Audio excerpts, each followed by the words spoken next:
NFL Live. Bijan Robinson getting paid. Robinson inked a new deal, making him the highest paid running back in NFL history, including over $51 million in guaranteed money. Happy for Bijan. Well-deserved, as we all agree. Mina Kimes, Marcus Spears, Adam Schefter with us for the hour. Lots to get to. Swag's got that.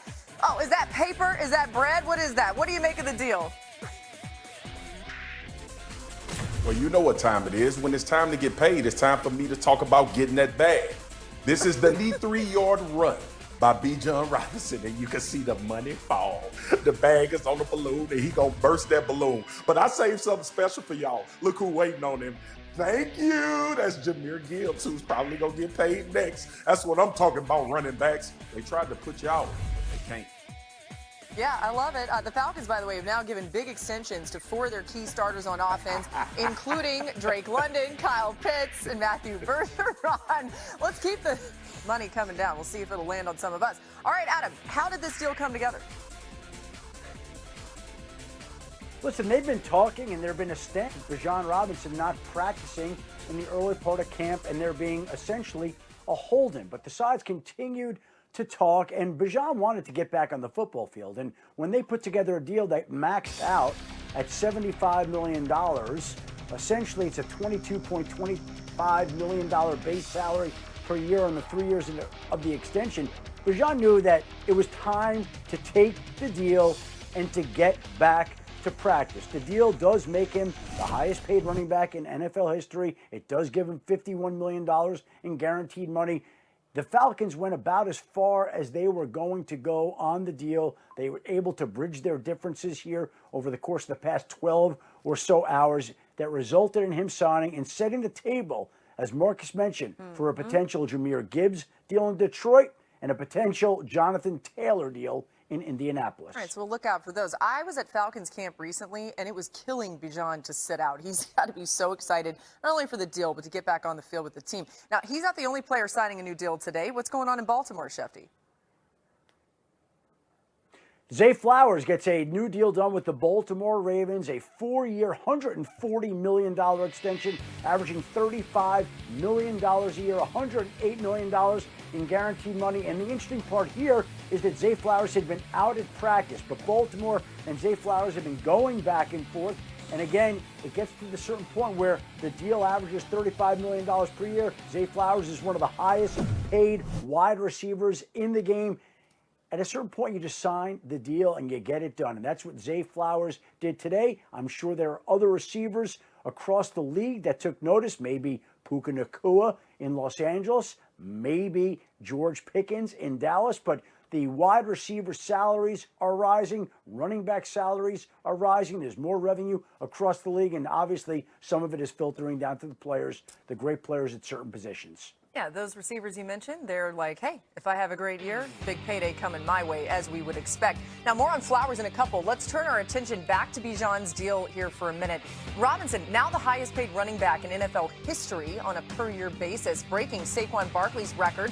Robinson's $51 million in guaranteed money is second most all-time for a running back, only behind Cardinals rookie Jeremiah Love. Andrew Hawkins is with us today down in Atlanta. Good day there at the at the Falcons camp. I'm thinking about the Hawks. Hawk, what's the reaction been to Bijan's new deal out there?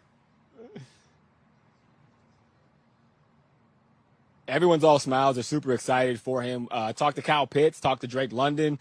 They were both excited that he finally got his payday after they got theirs this offseason as well as Bergeron.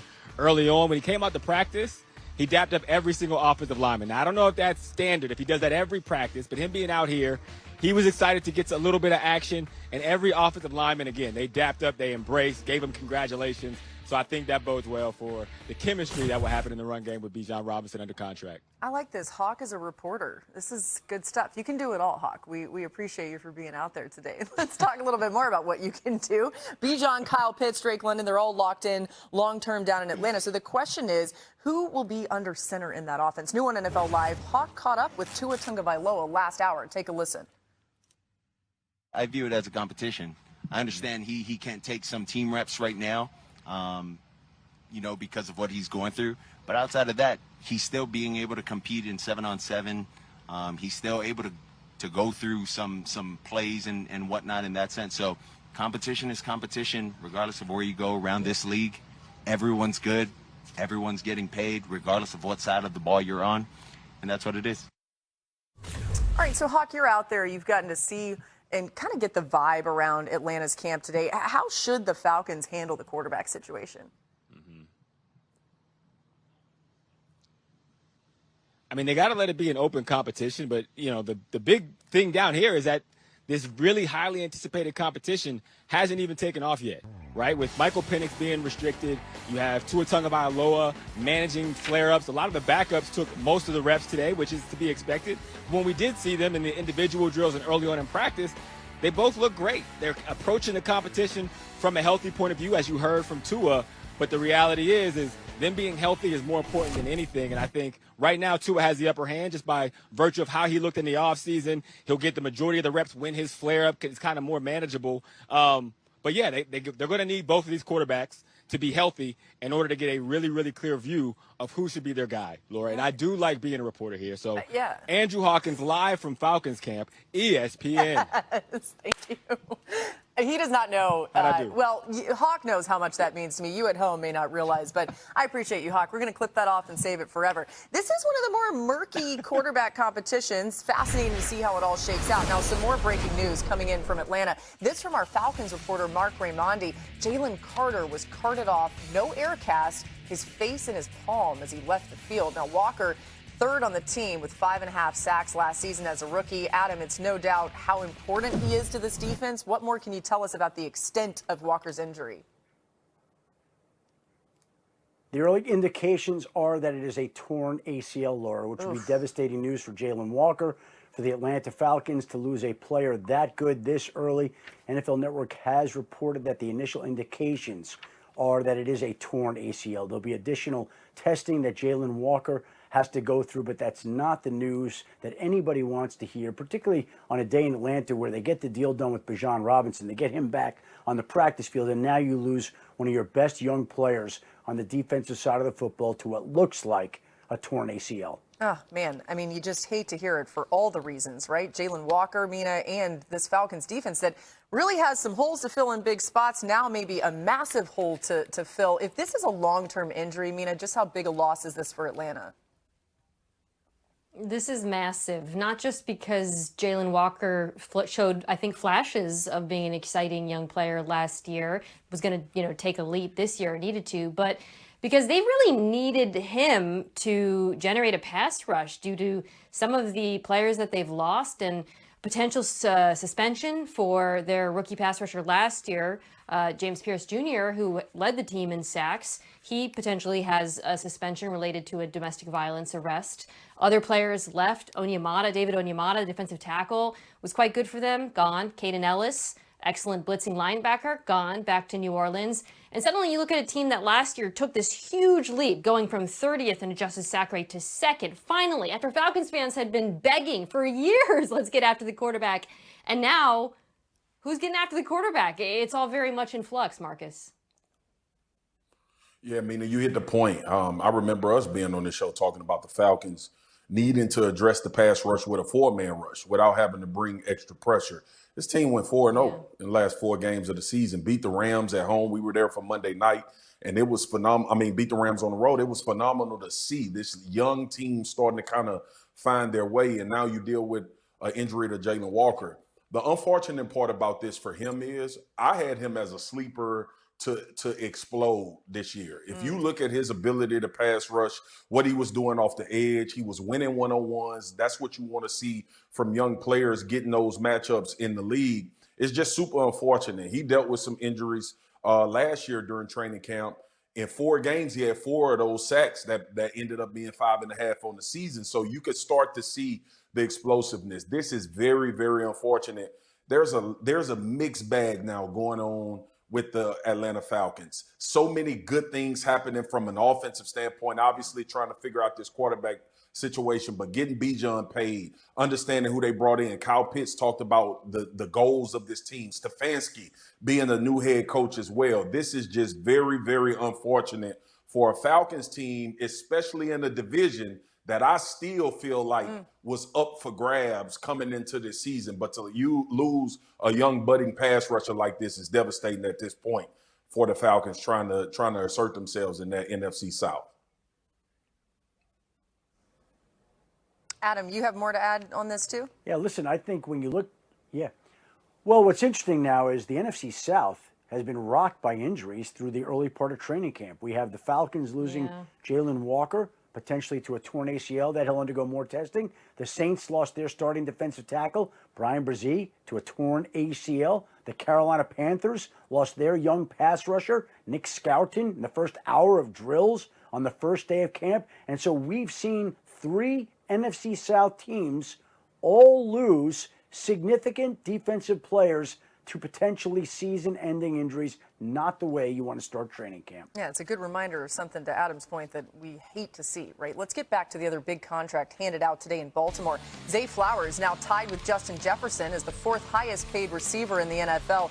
2 of the 3 players ahead of Flowers also signed extensions this offseason in Jackson Smith-Njigba and Drake London. Last season, Flowers ranked 4th in the NFL in yards per route run. Our Jeremy Fowler in Baltimore today. Jeremy, what's the reaction been to the Flowers news? Laura, Baltimore Ravens players and coaches wore the Zay Flowers contract like a badge of honor out here in the practice field after they found out. They believe he is absolutely worth the payday. Head coach Jesse Minter called Flowers a pillar of the organization for both his leadership and his playmaking. Perhaps most importantly, he is in lockstep with his quarterback, Lamar Jackson. Those two have serious chemistry on and off the field, Minter said. And now it's up to Baltimore to get Flowers the ball. He had 118 targets last year. For the Ravens to make another Super Bowl run, they need Flowers to have at least that. Because as safety Jalen Hawkins put it, Flowers is that rare player who can take it 99 yards.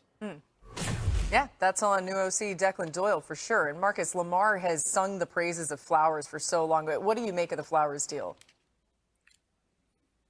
I'm happy that the Ravens have decided and figured out who their number 1 wide receiver is. Think about how many conversations, Boogie and MK, we've had about guys coming in. It's seemingly been a revolving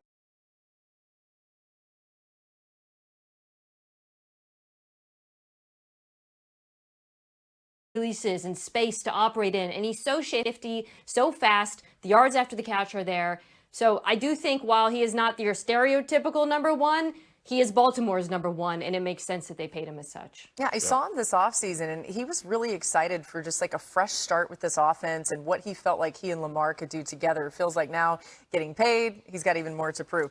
We got more breaking news on the contract front, okay? Coming out of Chicago. Adam, what more can you tell us?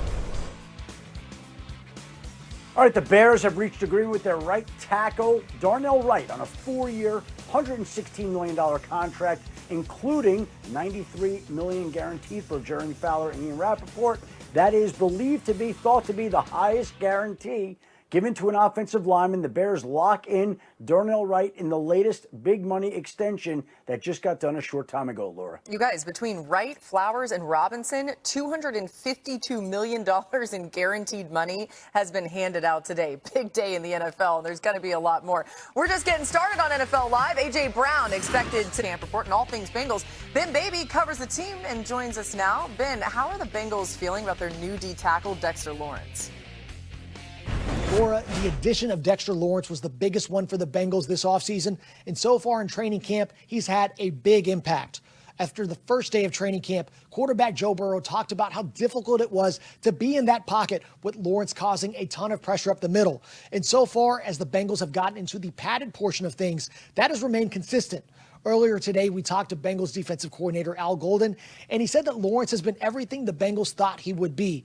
Golden praised how well Lawrence came into training camp, and when I asked Lawrence about that, he said, listen, I did what I always do as I get ready for an upcoming season, and I also spoke to Bengals defensive tackle B.J. Hill, who was teammates with Lawrence back when they were in New York, and now Hill says he sees a grown man Dex in not only the way he prepares, but in everything that goes about the way he attacks the game.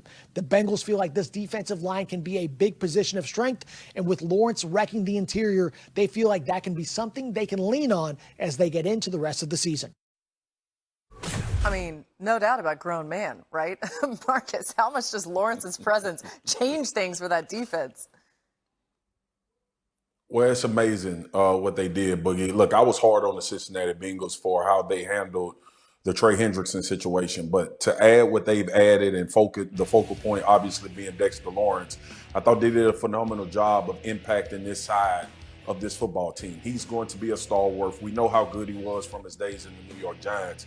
But like my man Mike Tannenbaum likes to say, he's a force multiplier. He's going to allow other guys to get those one-on-ones. If you don't double team Dexter Lawrence a large majority of the time when you in passing situations, he's going to impact the pocket and put your quarterback under duress. And that's what Cincinnati wants to do. And this team had a huge issue with stopping the run last year. And they decided we're going to go get a big dog that can impact the backfield when teams are trying to hand the football off too. So he's more of a guy that's just going to press the pocket. He's going to make everyone else around him better.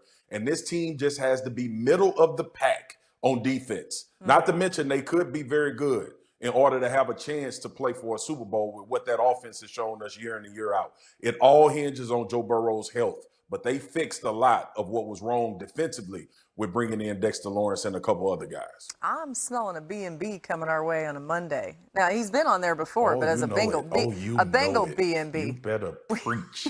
We hadn't had that many of those. Preach, That's girl. about to change. Okay, let's get Adam Schefter back in here for an injury update from around some camps. Lots going on. Adam, some wide receivers pretty banged up at the moment. Let's get things started with Xavier Worthy in Kansas City. Well, he aggravated a sprained shoulder there, Laura. It's not expected to be serious. He could be back later this week, according to Andy Reid, but he went out of practice on Saturday with that shoulder injury. He's had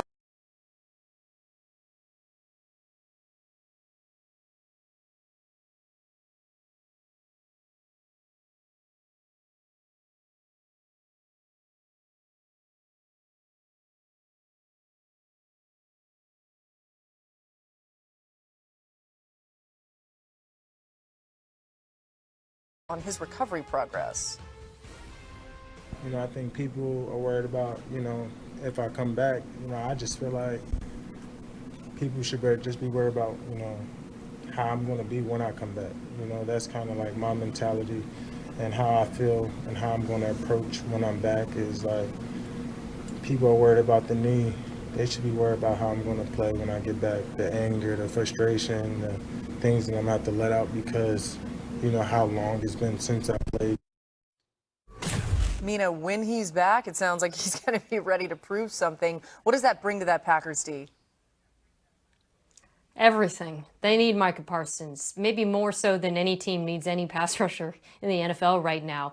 In large part because he's Micah Parsons. He's one of the 3 best pass rushers in football, but also because of the lack of depth around him, which I thought was really exposed after he got hurt. Just nothing in terms of the 4-man rush. Now Rashawn Gary's now. Maybe you'd get some more out of Lucas Van Ness.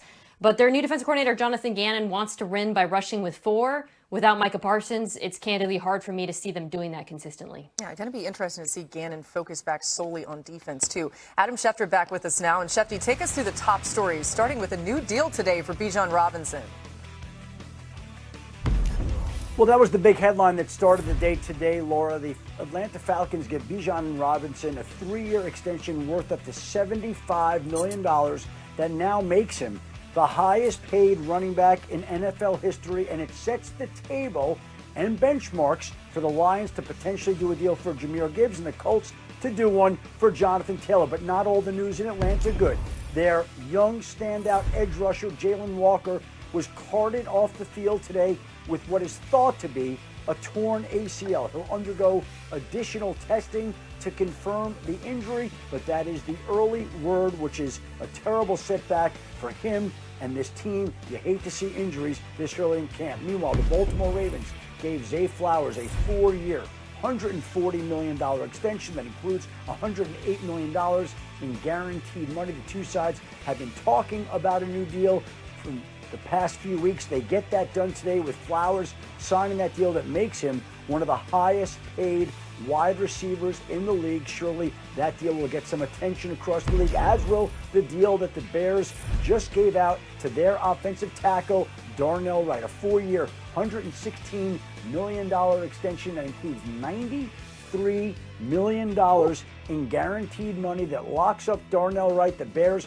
have put a lot of money into their offensive line. This becomes the latest example, but they did lose a key defensive player who they spent a lot of money on this offseason. Kobe Bryant went down yesterday in practice with a hyperextended knee. He is now expected to miss 8 to 10 weeks, which leaves the Bears thin at the safety position. They thought he would come in and upgrade that spot. Now it looks like they'll be without him for the start of the season. That's a blow to the Bears defense. Let's see if they can overcome it.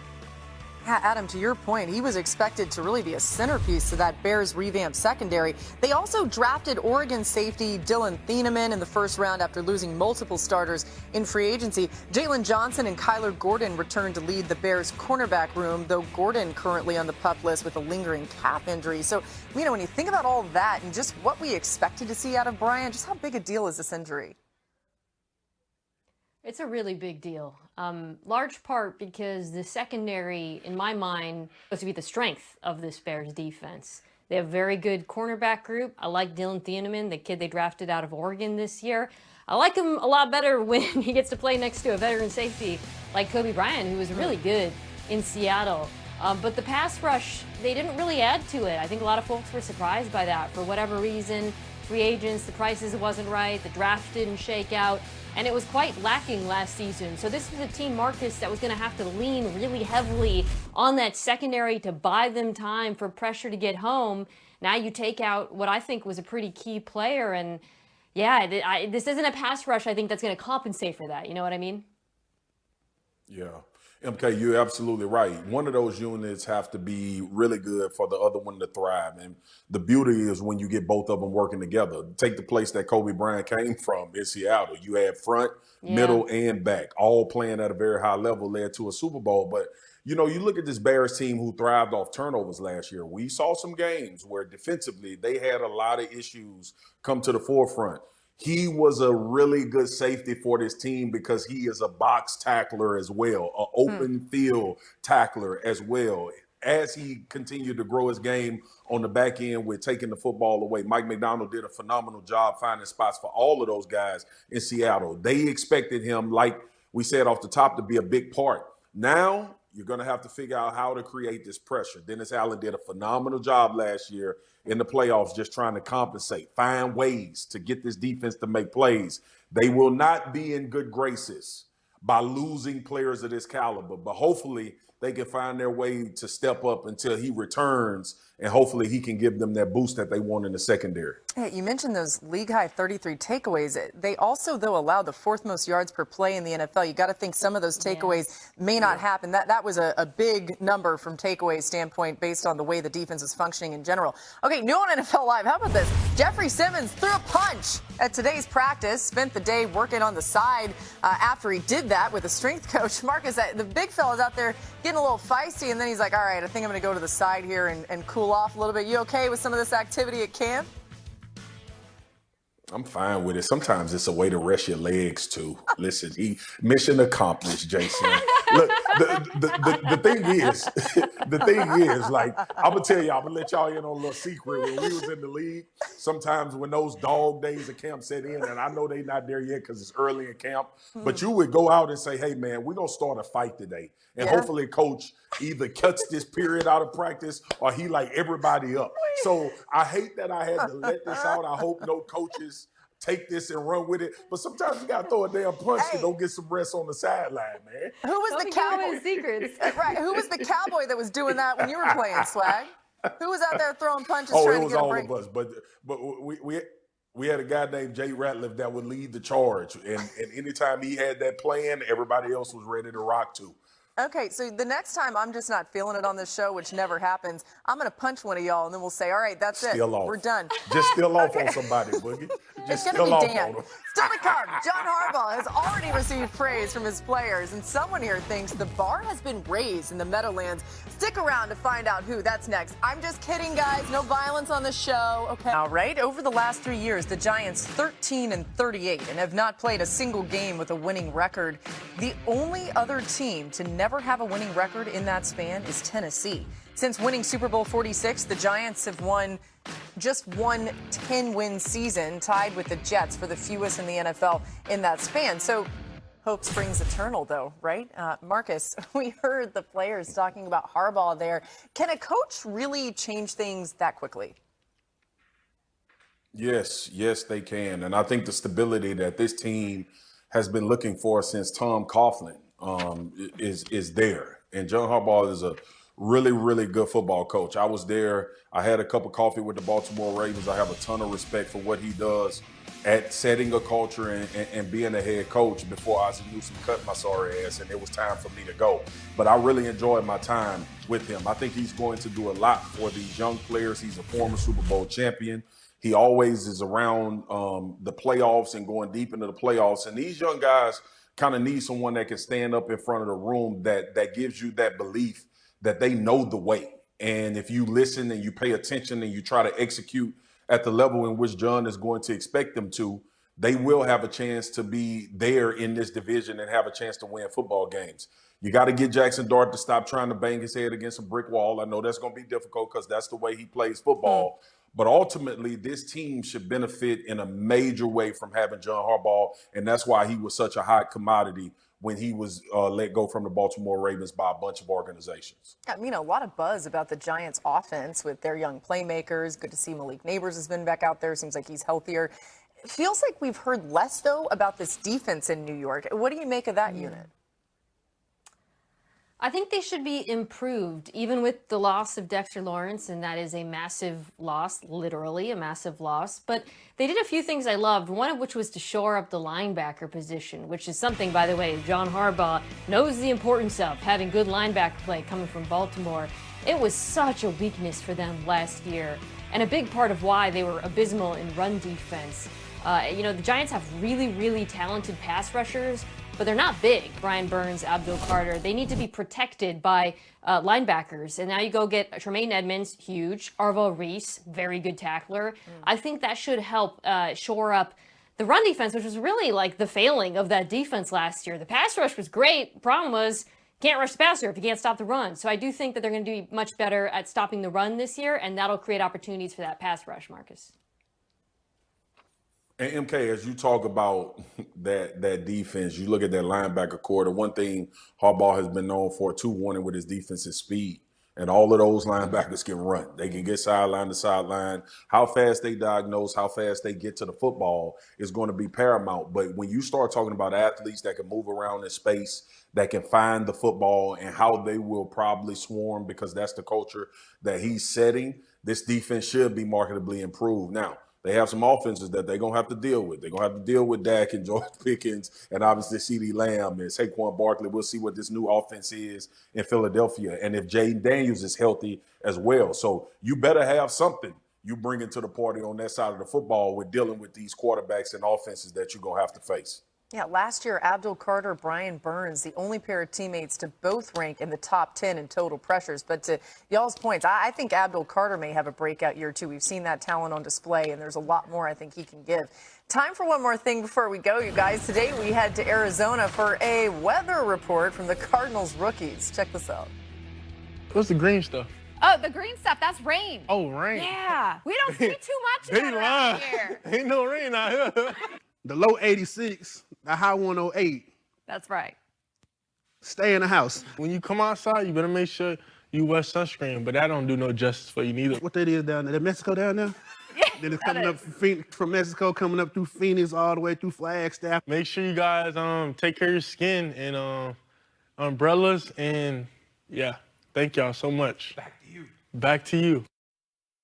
Okay, it's worth remembering, too, that if you're a meteorologist, everything's opposite. So whatever you think you're looking at, it's the other way.